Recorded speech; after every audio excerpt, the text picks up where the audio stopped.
How to optimize blog posts for SEO in Wix Studio. To do that, what we can do is we can head over right here and edit out a particular post we want to optimize.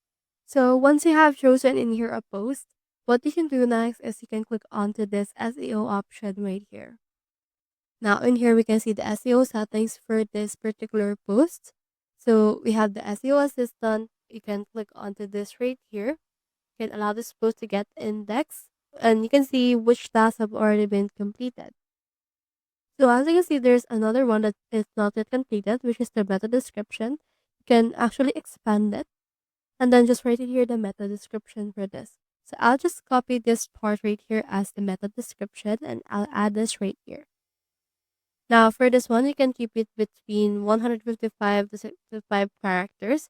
So it actually gives you some of its particular tips. So let's apply that right here. So let's continue trimming it.